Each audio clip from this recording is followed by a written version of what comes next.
오늘 말씀의 제목은 하나님의 의로만 살라입니다. 욥기 31장은 욥기 전체로 보아도 그동안 길고 길었던 어떤 논쟁을 마무리하는 장이기도 하고, 또 조금 구체적으로 가면 욥이 3장부터 자기의 어떤 독백이 있었죠. 그래서 시작됐던 논쟁이 이제 욥의 이 어떻게 보면 자신의 독백으로 인해서 마무리하는 또 그런 구성으로 이해할 수 있습니다. 특별히 욥에게는 욥 자신의 결백을 만일 내가 어떤 죄를 범했다면 어떤 벌을 받을 것이다 라는 고대의 맹세 형식으로 지금 자신의 결백을 주장하고 있고, 31장도 실제로 그런 구조로 이어져 있는데요. 그러면서 결국은 뭐예요? 내가 죄를 범했다면 벌을 받을 것이다 라는 말 속엔 나 자신의 무죄함을 공공연하게 지금 공식적으로 선포하는 그런 내용으로 볼 수 있습니다. 크게 보면 세 부분으로 나눌 수가 있는데, 1절부터 12절까지는 누구보다도 깨끗했던 자신의 도덕적 의, 인간관계 속에서의 어떤 인간관계 속에서는 사회적이라고 할 수 있고, 개인적으로 내가 어떤 의를 지키려고 하는 어떤 지침 같은 것이 이러저러 했다라는 것을 얘기하고, 13절부터 23절까지가 방금 말씀드린 것처럼 이 수평적인 어떤 의, 그래서 가난한 자와 과부, 고아를 선대한 자신의 사회적 의, 내가 사회 속에서 이런 관계로 또 이런 사람으로 살았다. 그게 이제 조금 더 나아가서 24절부터 40절까지는 종교적 의인데, 우상숭배를 멀리하고 오직 하나님의 명령만을 지켜왔던 자신의 종교적 의를 주장하는 이런 구조로 되어 있습니다. 그래서 1절부터 12절까지를 좀 보면 욥이 이 의로 삼았던 어떤 내용들이 무엇일까? 내가 때의 눈과 약속하였나니 어찌 처녀에게 주목하랴. 그래서 약속했다라고 할 때 이 언약이란 말은 참 중요합니다. 우리가 그냥 약속해라는 이런 약속의 개념이 아니라, 고대 중동 사회에서 약속은 페리트라고 하는데요, 묶다, 결합하다. 그래서 내가 당신과 약속이 있으면 당신과 나는 같은 운명 공동체라는 의미를 가지고 있어요. 그래서 우리가 창세기 15장 17절에 보면 횃불 언약, 그래서 아브라함과 하나님이 맺었던 그 언약을 연상해 보면 쪼갠 고기 사이로 횃불이 지나갔었잖아요. 그런 것처럼 또 그 이후에도 아비멜렉이나 이런 사람들과 함께 언약을 맺을 때 보면 이것은 그냥 단순한 그냥 그때그때마다의 어떤 필요에 의해서 잠깐씩 맺는 것이 아니라 하나의 아주 큰 의미에서의 조약, 그래서 거의 영원성을 가지고 있을 정도로 그렇게 중요한 것을 약속이라고 합니다.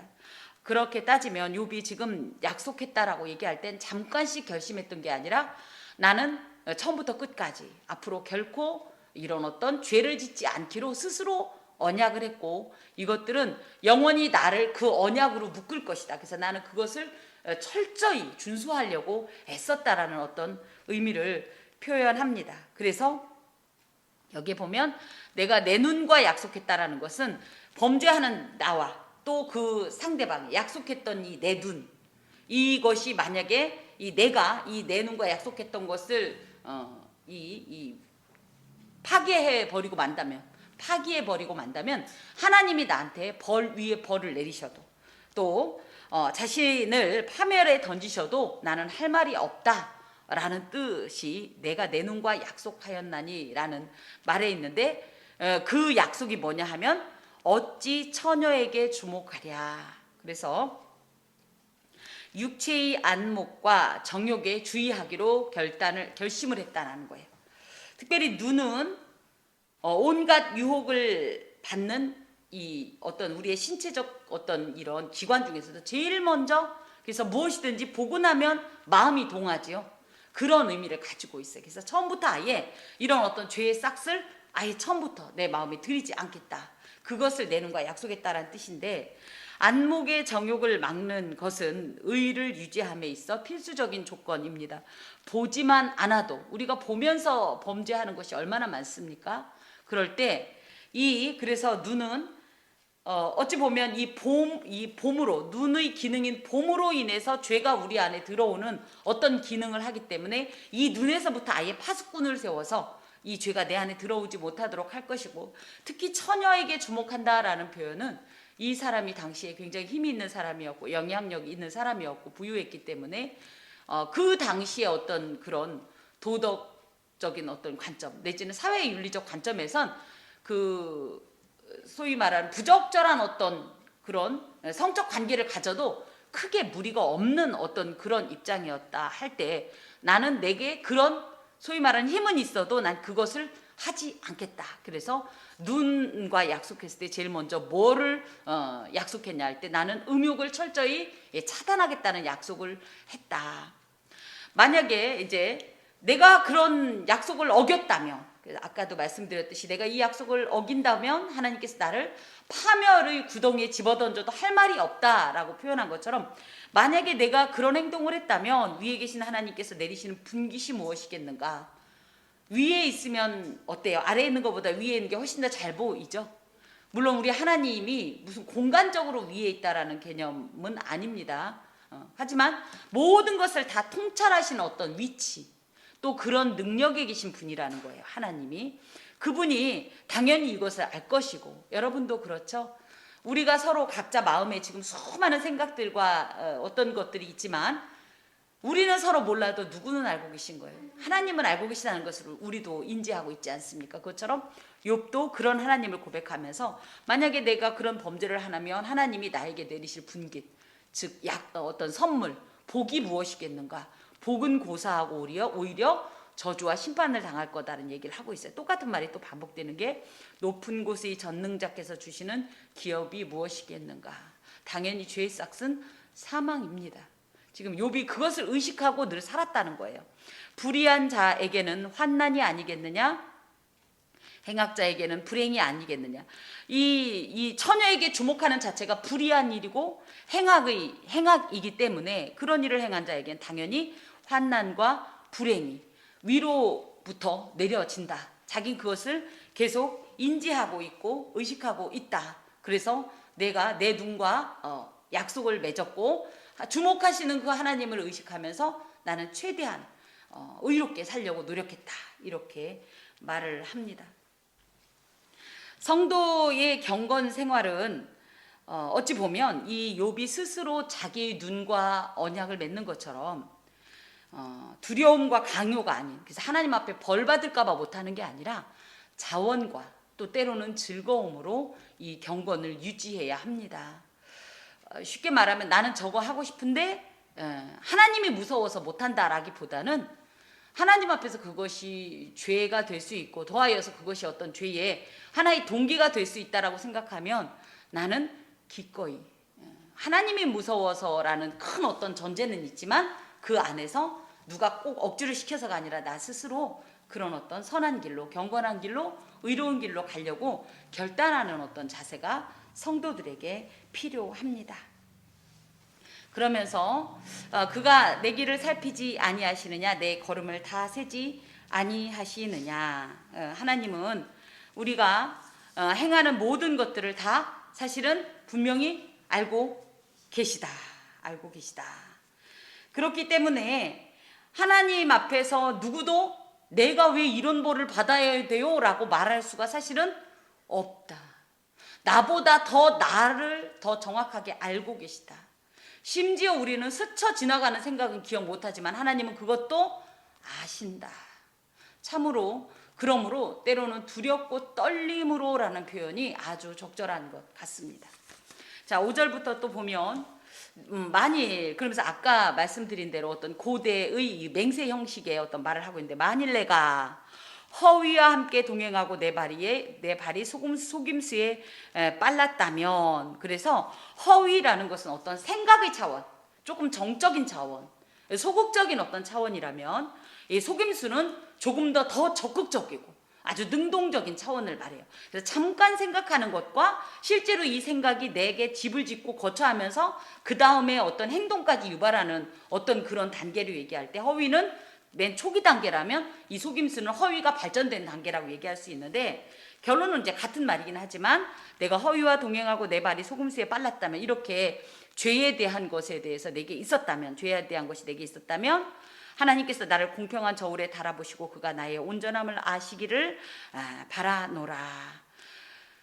욥이 물론 욥도 사람이라 생각이 완전하진 못했겠지만 그 정도로 철저하게 자신의 생각마저도 어떤 죄의 어떤 시작점이 될 수 있을 것 같으면 그걸 차단했다라는 거예요. 그런 어떤 것을 누구는 몰라도 하나님은 아시기 때문에 그분 앞에 감히 공평한 하나님의 저울에 봐달라라고 이렇게 말을 하고 있습니다. 또 이런 말을 굳이 하는 이유는 이 뒤에도 나오지만 자꾸만 이것이 단순히 하나님을 대해서 말씀드리는 게 아니라 지금도 이 이야기를 함께 듣고 있는 욥의 세 친구들과 그 주변의 사람들이 계속적으로 이 눈길로 네가 그런 죄를 졌으니까 그런 벌을 받지라고 쳐다보고 있는 그들에게 계속적으로 표현 형식적으로는 하나님께 말씀드리는 것 같지만 이 사람들에게도 계속 자기 변호를 지금 하고 있는 어떤 그런 모습입니다. 만일 내 걸음이 길에서 떠났거나, 그래서 내가 정도에서 벗어났거나 내 마음이 내 눈을 따랐거나, 그래서 창세기 3장 6절에도 보면 하와가 넘어질 때 먹음직도 하고 보암직도 하고, 이 보암직도가 참 무서운 건데, 그런 어떤 내 눈길에 내 마음에 원하는 어떤 쾌락의 어떤 이런 욕심을 따라서 행동을 했다면, 그리고 내 손에 더러운 것이 묻었다면, 실제로 그런 것으로 인해서 내가 악을 행했다면 내가 심은 것을 타인이 먹으며 나의 소출이 뿌리째 뽑히기를 바라노라. 내가 심은 것을 타인이 먹는 것은 내가 올해 농사지은 것들을 다 탈취당하는 걸 말해요. 다 빼앗기는 걸 말해요. 거기다가 나의 소출이 뿌리째 뽑히기를 바라노라라는 것은 올해뿐 아니라, 예를 들어 이 당시에 우리는 그럼 1년 농사 그럼 소위 말하면 대부분이 그죠? 뭐 벼나 이런 것만 생각하는데 그 당시엔 감람나무나 뭐 이런 포도원 이런 것들도 다 있었잖아요. 이런 것들은 다년생 식물이고 이건 한 번 심으면 그야말로 관리만 하면 큰 어떤 소출을 맺는 그런 종류들인데, 그것조차 다 뿌리째 뽑힐 정도로 내가 저주를 받아도 할 말이 없다. 지금 이렇게 얘기합니다. 또 만일 내 마음이 여인에게 유혹되어 이웃의 문을 엿보아 문에서 숨어 기다렸다면, 그래서 이 문이라는 것이 그냥 단순히 그 집의 현관문 도어일 수도 있지만 사실은 이것은 조금 이 비유적 표현인데요. 여성의 이 순결을 상징합니다. 그래서 타인의 이 어떻게 보면 이웃의 내게 나와 정상적인, 그렇죠? 혼인관계 있지 아니한 누구에게 음욕을 내가 품었다면, 이런 뜻입니다. 그런 걸 안 했다는 거예요. 근데 만약에 내가 그랬다면 어떤 일이 있냐면 10절에 내 아내가 타인의 맷돌을 돌리며 타인과 더불어 동침하기를 바라노라. 내가 그런 죄를 졌다면 내 아내가 타인의 맷돌을 돌린다는 것은 종이 돼서, 그 집의 종이 돼서 비천한 어떤 이런 일을 한다라는 것이고, 타인과 더불어 동침한다라는 것은 자신의 아내를 빼앗겼다는 뜻이에요. 이처럼 중노동과 함께 성적 놀이개가 되는 이런 존재가, 원래 죄는 8절에 보면 누가 지은 거예요? 욥이. 내가 지었는데 10절엔 그 죄를 누가 당해요? 이것에 대해서 불만 없습니까? 있죠? 왜 이까지만 하세요? 전 불만입니다. 아니 자기가 죄 졌으면 자기가 벌을 받아야지. 왜 그죠? 나한테 이런 이것은 이 고대에는 아내의 운명이 남편의 행동 여하에 달려 있었어요. 그러니 지금은 우리가 이제 그야말로 기독교가 들어오면서 뭐 평등 관계 뭐 이런 얘기가 일상이 되어 버렸지만, 예전에도 그렇지 않습니까? 벌써 몇백 년 전만 해도 이 남존 여비가 굉장히 강했단 말이에요. 이거는 뭐 몇천 년, 그 아브라함 시기라고 할 것 같으면 거의 4,000년 정도 지금부터 이런 시기에 이런 것은 그 당시에 어떤 사회상이기도 하고 충분히 좀 이렇게 가늠을 해볼 만한 일인데, 이런 표현들이 욥이 여성을 비하하는 어떤 그런 행동이기보다는 그 당시에 이들의 어떤 이 인식이 그랬다는 거예요. 그래서 그런 일을 당할 거다 하지만 나는 그런 일을 또 하지 않았다. 또 그 얘기를 하는 겁니다. 그것은 참으로 음란한 일이니 재판에 회부될 죄악이요. 다 죄악인데 왜 하필이면 이거는 재판에 회부될 죄악일까요? 그만큼 이 간음, 이 음란의 행위는 아주 무서운 죄에 해당이 된다라는 거예요. 고의로 저지른 죄이기 때문에 중죄에 해당이 되고 서로 잘못을 할 수 있죠. 우리도 그렇죠, 일상 중에. 그런데 어지간한 일은 어떻게 해요? 길 가다가 누가 잘못돼서 나를 발로 밟았어요. 그럼 재판에 저희가 회부하나요? 그렇죠. 그렇게 가벼운 죄가 아니라는 거예요. 이것은 정말 우리가 십계명 가운데서도 함께 이제 늘 하나님 앞에 교독하고 하지만 그 이웃의 어떤 소유이기도 하고 유일한 어떤 그 가치를 훼손시켰다는 건 굉장히 심각한 죄라고 지금 욥이 얘기하면서 그런 범죄를 나는 하지 않으려고 늘 애를 써왔고 또 그렇게 하지 않았다. 멸망하도록 사르는 불이니. 그래서 이 음란이라는 것은 어떤 죄냐 하면 멸망하도록 사르는 불과 같이 자신의, 우리도 그렇죠, 소위 말하면 여러 스캔들이 있습니다. 공금을 횡령하기도 하고, 그쵸? 뭐 이런 걸 있지만 가장 치명적인 어떤 이 돌이킬 수 없는 그 죄악으로 얘기하면 뭐예요? 성적 스캔들은 정말로 온 사회가 용서하기 어렵고 회복하기 어려울 정도로 치명적인 문제를 보고 있지 않습니까? 그러므로 해서 그 사람은 다시 이 복귀되지 못하는 경우가 많지요. 그 정도로 음란은 몸과 마음과 자신의 가진 모든 소유를 다 싹 다 살라버릴 정도로, 불태워버릴 정도로 그렇게 끔찍한 결과를 준다라는 그런 내용을 말하고 있는데, 잠언 6장 26절에서 29절에 보면 결국 음란한 여인 때문에 이 음란했던 이 음부는 한 조각 떡만 남게 된다라는 말을 하고 있고, 또 이 그 음란을 통해서 귀한 생명을 사냥당한다라고 잠언서 6장에 기록되어 있을 정도로 이 음란이 이런 거라는 것을 욥이 철저히 자각하고 자신은 이런 어떤 심판을 두려워하기도 하기 때문에 절대적으로 이런 죄를 짓지 않았다. 만일 남종이나 여종이 나와 더불어 쟁론할 때 내가 그의 권리를 저버렸다면, 12절을 잠깐 정리하면, 그래서 나는 뭐다, 이 정도로 완전한 어떤 의로운 사람이었다. 도덕적 의를 이렇게 늘 실행하는 사람이었다. 그래서 욥 자신의 도덕적인 완전성에 대한 높은 자긍심을 저희가 볼 수 있습니다. 물론 뭐 하나님께서도 인정한 어떤 의로운 사람이라고 할 때 비교는 할 수 없지만 누가 감히 하나님 앞에서 나는 이런 사람이었다 이렇게 얘기할 수 있을까요? 제가 어제 한 강의를 들었는데 거기에 보면 어떤 이제 상담의 어떤 과정 중에 9가지 질문을 통해서 나는 어떤 사람이었고 막 이런 얘기를 하는 내용이 나오는데, 거기에 이제 아마 그분은 대학 교수신 것 같더라고요. 그 대답하는 분이. 그런데 그분이 계속 말 끝에 이런 말씀을 하시더라고요. 내 입으로 이 말을 하긴 부끄럽지만, 근데 자신이 이룬 어떤 나름대로의 업적이나 어떤 것들이 있었겠죠. 그럼에도 불구하고 아유 제가 차마 내 입으로 이렇게 얘기하긴 부끄럽지만 이런 표현을 해요. 저희도 그렇지 않나요? 무언가 잘했어도 선뜻 나 이렇게 잘했다 이렇게 말하기 어렵죠. 근데 뭐 두 가지로 이해할 수 있습니다. 한 가지는 욥이 그만큼 다급했다. 그쵸? 나는 그런 이런 벌을 당할 정도의 죄악을 행치 않았다는 것을 강조하기 위해서이기도 했겠지만, 한편으로는 제 아무리 도덕적인 인간이라고 해도 절대자이신 하나님 앞에 섰을 때에는 이 정도로 자신을 완벽하게 이렇게 표현하기가 쉽지 않은데 라는 생각이 듭니다. 사실은 이런 경우에 물론 내가 생각할 때도 새 친구가 이야기했던 것처럼 그런 죄악을 범하진 아니했다 할지라도 분명한 것은 절대자이신 하나님 앞에 설 때 나는 여전히 죄인임을, 또 나는 의의 분명한 한계성을 가진 존재임을 고백하는 태도가 필요합니다.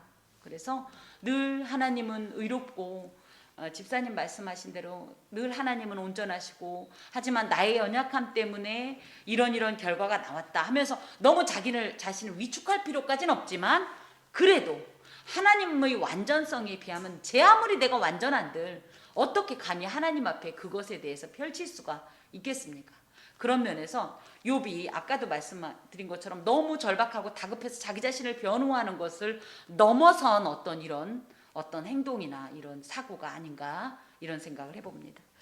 자, 13절에 좀 특이한 말이 나오는데요. 내가 만일 남종이나 여종이 나와 더불어 쟁론할 때, 쟁론이라는 것은 뭐예요?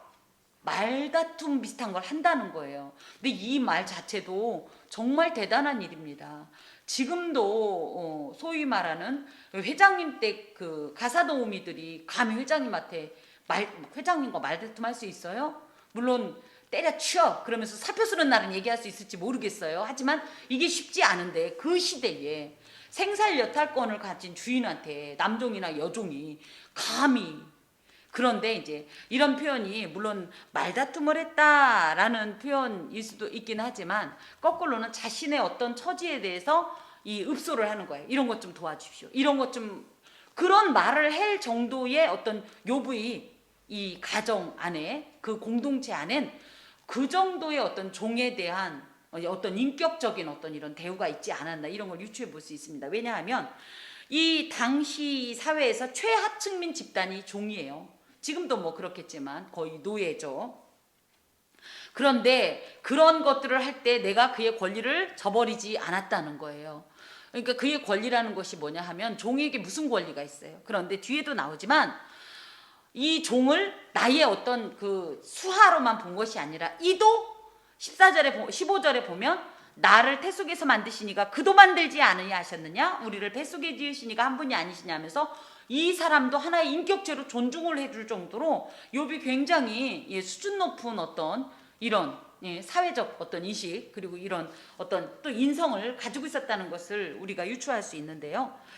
이 말은 22장 6절에서 9절에 보면 엘리바스가 이런 표현을 합니다. 네가 이 종에게 이렇게 하지 않았느냐 그랬을 때 그것을 의식하고 또 이런 말을 하는 것 같습니다. 하지만 분명한 것은 이 사람이 이런 분명히 자기보다 약한 이를 학대할 수도 있고 압제해도 그때 당시 사회적인 어떤 인식 속에서는 아무런 문제가 되지 않을 만한데도 불구하고 하나님 앞에서 동등한 인격자로 존중했다라는 것은 대단한 어떤 이런 인성이라고 하겠습니다.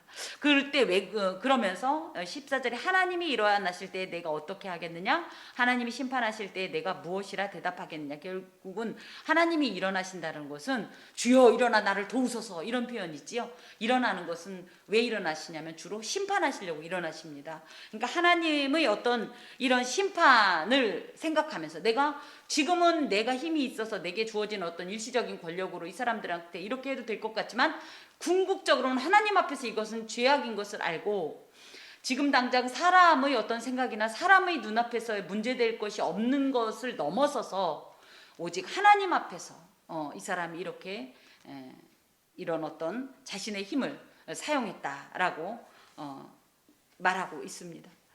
그러면서 방금도 말씀드린 것처럼 이 사람들에 대해서 결코 우위를 두지 않고 굉장히 평등한 어떤 의식으로 이들을 대했다는 것을 강조하고 있습니다.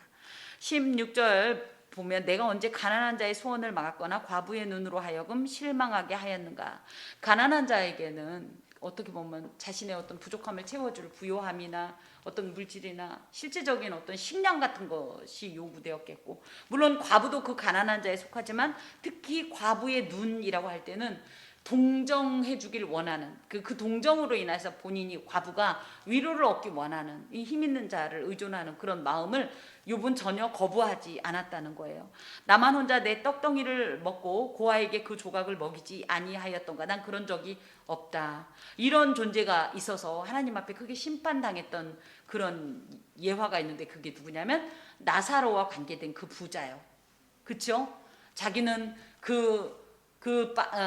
나중에 그때 돼서 또 하겠지만 그 빵 조각이 뭐냐면 자신이 이렇게 습을 마시거나 국물 같은 걸 마시면 수염이 길잖아요. 그 당시에 유대인들은 이 수염이 활력의 상징이고 하기 때문에 깎지 않았어요. 얘를 꼬아서 옆으로 이렇게 돌려놨는데 이렇게 국물 같은 걸 마시면 그 수염에 국물이 붙죠. 그러면 소위 말하면 티슈로 닦는데 그네들은 너무 부자이다 보니까 빵 조각으로 그걸 이렇게 닦습니다. 그럼 그걸 안 먹어요. 그리고 발밑에 버립니다. 그럼 그 발밑에 있던 개들이 그런 걸 먹었는데 나사로는 그게 무엇이든지 간에 먹어야 돼서 거지들은 그것이라도 먹으려고 할 때 먹지도 못하게 하던 그런 비유를 생각할 땐 이 욥은 정말 아주 훌륭한 인격이라고 할 수 있어요. 실상은 내가 젊었을 때부터 고아 기르기를 그의 아비처럼 하였으며 내가 어렸을 때부터 과부를 인도하였노라. 30장에서도 계속 이야기했던 내용들이 반복되고 있습니다.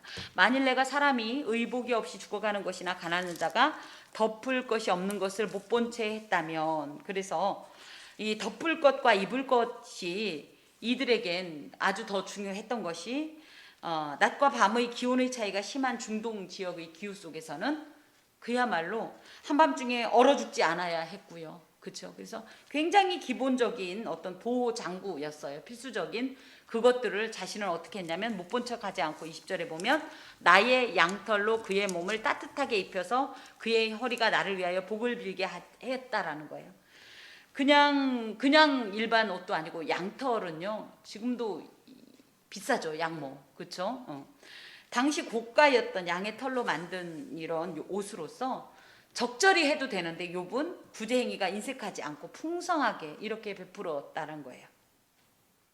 또 만일 나를 도와주는 자가 성문에 있음을 보고 내가 주먹을 들어 고아를 향해 휘둘렀다면 내 팔이 어깨뼈에서 떨어지고 내 팔뼈가 그 자리에서 부스러지기를 바라노라. 나는 하나님의 재앙을 심히 두려워하고 그의 위엄으로 말미암아 그런 일을 할 수 없느니라. 나를 도와주는 자라는 것은 나에게 힘을 보태주는 사람이 누구냐면 성문에 있다라는 것은 성문에 앉아있는 사람은 권력 있는 사람이라고 했잖아요.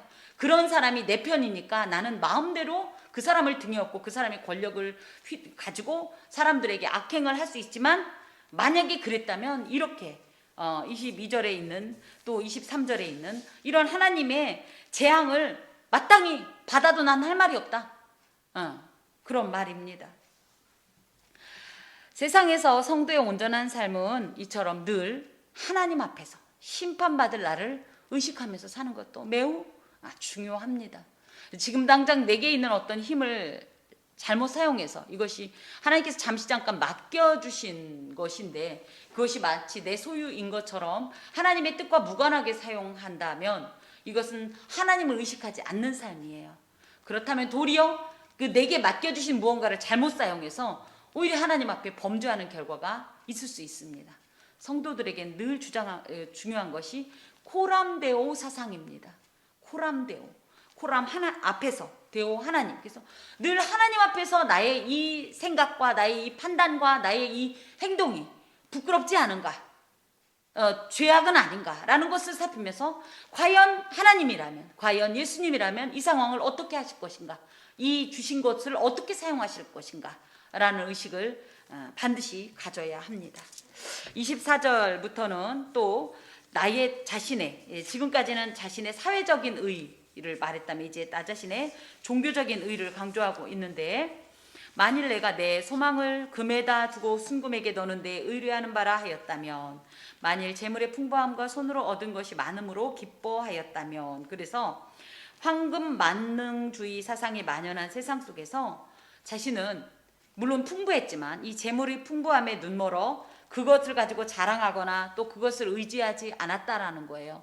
그보다 더 근원적인, 어떻게 보면 복의 근원이시기도 하고 이것을 주신 소유주이시기도 하신 하나님의 축복임을 고백하면서 오히려 이렇게 눈에 보이는 어떤 이런 것들보다 영적이고 신령한 어떤 소망, 또 신앙적인 가치, 또 영적인 삶의 가치를 인식하면서 오히려 그것을 더 구했고, 그것이 지금 내가 누리고 있는 이런 물질보다 훨씬 더 고귀하다는 것을 자기는 생각했다라는 거예요. 그래서 그렇게 행동했다라는 거예요. 물질이 많다고 해서 이 물질을 의존하여서 함부로 행하지 않고 오히려 이 물질이 누구에게로부터 왔는가, 하나님께로부터 왔다. 더하여서 똑같이 하나님께 왔어도 이 육적이고 물질적인 것보다 오히려 더 신령하고 영적인 것이 더 내게 유익이고 더 간절하고 가치 있다라는 이런 생각으로 지금까지 살아왔다. 그렇기 때문에 나는 이런 물질 만능주의, 그야말로 맘모니즘이라고 하는 이것에 젖지 않도록 했다. 두 번째, 만일 해가 빛남과 같이 달이 밝게 뜬 것을 보고 내 마음이 슬며시 유혹되어 내 손에 입맞추었다면 그것도 재판에 회부될 죄악이니 내가 그리하였은즉 위에 계신 하나님을 속이는 것이리라. 이게 무슨 얘기냐면요, 당시 고대 중동 사회에는요, 이 로마는 태양신 숭배 사상이 있었고 또 뭐 이집트나 이랬다면 그 당시엔 달신도 대단한 어떤 이런 이들에게 이 어떤 신적 의미였습니다. 달. 그래서 갈대아 우르가 달신을 이제 이렇게 숭배했었는데 이런 일월 성신을 숭배하는 행위를 어떻게 의미하냐면 여기 20절에 보면 내 마음이 슬며시 유혹되어 내 손에 입맞추었다면 이게 어떤 행동이냐면 달이 이렇게 비치면요 이 달빛에 매료되어서 이 달을 숭배를 하고 싶은데 그 표현을 어떻게 하냐면 달은 실제적으로 내게 멀리 있지요. 그러니까 하지만 이 달빛이 내 손에 비치는 것이 곧 이 달이 여기에 임재한 것이라고 생각해서 이 손에 입을 맞춤으로 해서 우상을 숭배하는 행동을 그 당시에 했대요. 참 독특한 생각이죠. 어쩜 그런 우상 숭배를 하는 걸 보면 정말 간교하다고 해야 할까요? 그런 지혜가 없습니다. 그 당시에 이런 식으로 우상 숭배를 했는데 나는 그것도 하지 않았다. 내가 언제 나를 미워하는 자의 멸망을 기뻐하고 그가 재난 당함으로 즐거워하였던가. 실상은 나는 그가 죽기를 구하는 말로 그의 생명을 저주하며 내 입이 범죄하게 하지 아니하였노라. 이게 무슨 얘기냐면 나를 미워하는 자, 즉 내 원수가 멸망하면 기분이 좋아요? 슬퍼요? 예. 그거는 만인의 기본적인 감정일 겁니다. 그래서 저희가 그러죠. 오죽할 게 없으면 가다 돌풀이에라도 가서 넘어져라. 이런 표현을 할 정도로 그가 넘어지길 바라고 실패하길 원하는 것이 만인의 감정인데 욥은 심지어 그런 감정조차도 억제했다는 거예요. 그러면서 거꾸로 그가 죽기를 구하거나 그의 생명을 저주하지 않고 도리어 오히려 그가 잘못된 길로 가서 그런 이런 어떤 실패를 경험하고 참담한 일을 당했다면 제발 그가 회개하고 돌아와서 새로운 생명을 또 새로운 삶을 찾기를 이렇게 축복할 정도로 자신은 그렇게 노력했다는 얘기를 합니다. 그런 면에서 정말 일반인들은 전혀 꿈꿀 수 없는 이런 행동을 한 건 사실인 것 같습니다. 자, 또 내 장막 사람들은 주인의 고기에 배부르지 않은 자가 어디 있느뇨 하지 아니하였는가. 그러면서 자신의 장막 속에 있는 이들에게, 그래서 그것이 종이었다 할지라도 충분한 어떤 영양적이나 이런 것들을 공급해 주었다는 거예요. 실상은 나그네가 거리에서 자지 아니하도록 나는 행인에게 내 문을 열어 주었노라. 이 나그네 접대 사상은 창세기에도 보면 있습니다. 그래서 그 아브라함이 그죠? 손님을 이 나그네를 접대하는 사건이 있고 사실은 그게 하나님의 방문이기도 했잖아요. 이런 것들. 그리고 심지어 이것이 출애굽기에 보면 율법으로도 규정이 될 정도로 나그네의 접대 사상이 굉장히 중요한데 우리나라도 예전엔 그랬던 것 같아요. 보면 이런 일 있지 않아요? 아줌마 나 물 한 모금만 먹으면 안 될까요? 뭐 이러고서 길 가던 누군가가 들어오면 물만 먹고 안 보내고 어떻게 했어요? 마루에 고구마가 있거나 옥수수가 있으면 와서 하나 먹고 가라고. 그리고 막 싸주고 처음 보는 사람이고 앞으로 안 볼 사람인데도 우리 어린 시절에 전 그랬던 생각이 납니다. 그러면서 이제 그 큰 이렇게 이제 생각하면 뭐라 보따리 장사라고 해야 하나? 옷 장사 아줌마들이 저희는 너무 그 시장이 뭐니까 찾아오잖아요. 동네마다 찾아오면 옷을 이만한 걸 입고 이렇게 오시면 그러면서 옷은 안 사더라도 뭐 진짜 밥도 한 끼 해주고 같이 국수 삶아서 먹여 보내고 막 이런 행동을 했던 게 생각이 나요. 우리나라야 뭐 그렇게 따지면 뭐 인가도 많고 하지만 특히 고대에 지금도 그렇죠. 사막 지역에 가면 정말 그 사람을 만나서 이쪽에서 대접받지 않고 물을 공급받지 않으면 언제 다른 사람을 만날 수 있을지 모르기 때문에 만약에 내가 나그네를 거부하면 이 사람을 죽음에 내몬 격이 되기 때문에 굉장히 중요했던 어떤 이런 관습인데요. 자기는 그것을 얼마나 열심히 적극적으로 했냐면 행인에게 내 문을 열어줬다. 늘 문을 닫지 않고 어떤 사람이라도 들어와서 쉬고 갈 수 있도록 그런 거처를 마련해줬던 이런 선행을 행했다라는 거예요. 33절에 34절에 보면 내가 언제 다른 사람처럼 내 악행을 숨긴 일이 있거나 나의 죄악을 나의 품에 감추었으며 내가 언제 큰 무리와 여러 종족의 수모가 두려워서 대문 밖으로 나가지 못하고 잠잠하였던가. 즉 죄를 지으면 어떻죠? 배로를 활보할 수 없죠. 숨어 있죠. 창세기 3장 10절에도 보면 아담이 죄를 지니까 곧바로 뭐해요? 하나님이 두려워 숨었나이다. 하지만 당당하기 때문에, 자기는 정정당당하기 때문에 죄를 짓지 않았기 때문에 문을 활짝 열고 사람들에게 자신의 모습을 보여주고 어떤 것을 하는 거에 거리낌이 없었다는 얘기예요. 내가 언제 큰 무리와 여러 종족의 수모가 두려워서 대문 밖으로 나가지 못하고 잠잠하였던가. 그러면서 35절부터 누구든지 나의 변명을 들어다오 나의 서명이 여기 있으니 전능자가 내게 대답하시기를 바라노라. 나를 고발하는 자가 있다면 그에게 고소장을 쓰게 하라. 내가 그것을 어깨에 매기도 하고 왕관처럼 머리에 쓰기도 하리라. 그래서 내가 만약에 죄를 지은 걸 봤다고 할 것 같으면 나를 고소해라. 내가 서명해 주마.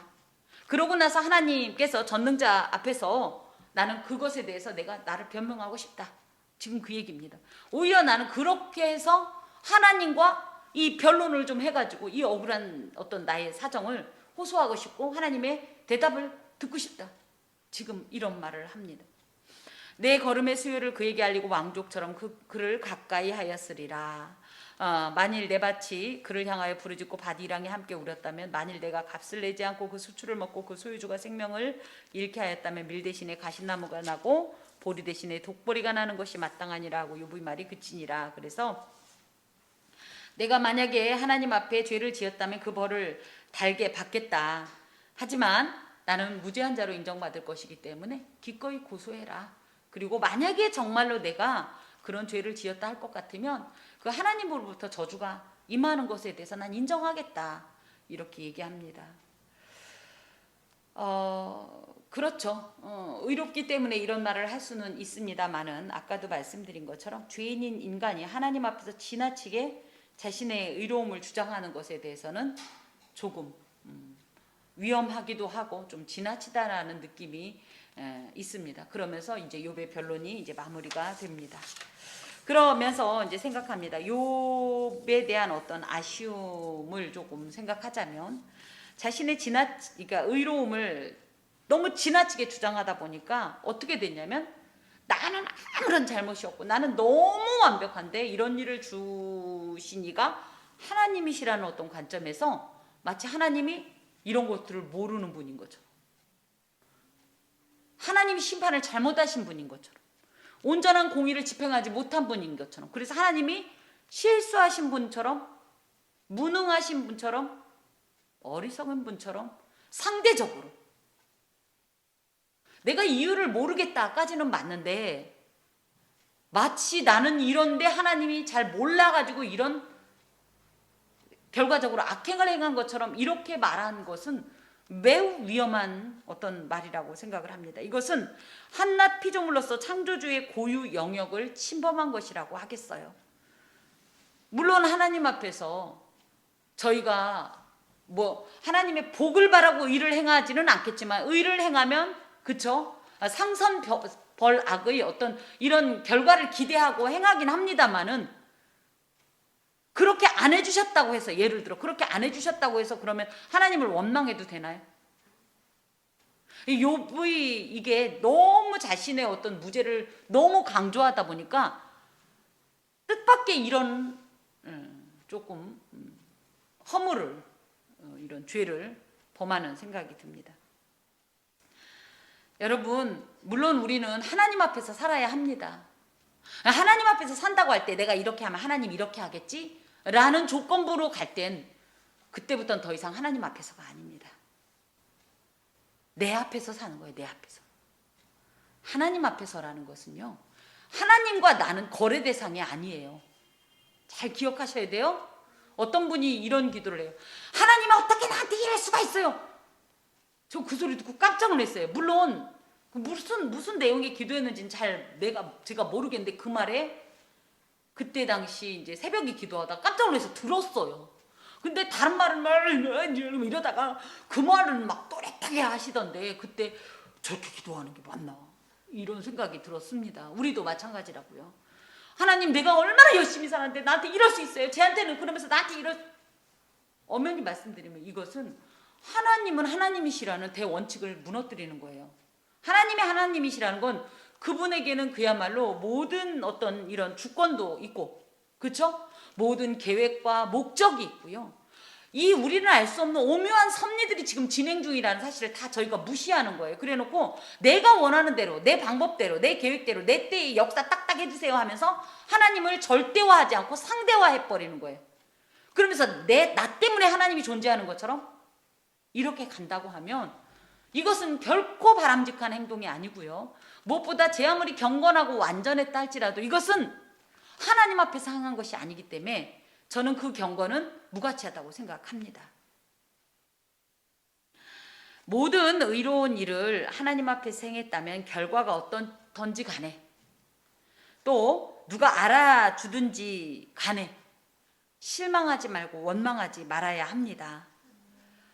하나님의 의를 행하는 것은요, 우리의 자발성에 있다고 생각해요. 물론 우리가 스스로 의로워서 뭘 한다는 건 아니에요. 하지만 하나님의 큰 은혜가 크고, 그렇죠? 그 하나님을 사랑하는 마음 때문에 어떻게든지, 그렇죠, 우리가 효도하는 자녀들이 어떻습니까? 내 부모를 너무 사랑하고 그러다 보니까 그 부모 앞에서 온전히 행하려고 하다 보니까 사람들이 참 효성스럽다 이렇게 말을 하는 거지. 효자가 되려고 효도를 한다면 그건 이미 그 중심이 주체가 내게 있기 때문에 엄밀히 따지면 결과적으로는 효자였을지 모르지만 무슨 얘기인지 이해가 가십니까? 마찬가지라는 거예요. 하나님 앞에 의를 행하는 것도 마찬가지예요. 그분과 뭔가 거래를 하기 위해서 딜을 위한 나의 조건으로 의를 행한다면 이것은 더 이상 하나님을 하나님으로 인정하지 않는 것이고 우리는 하나님 앞에서 행한 것이 아닙니다.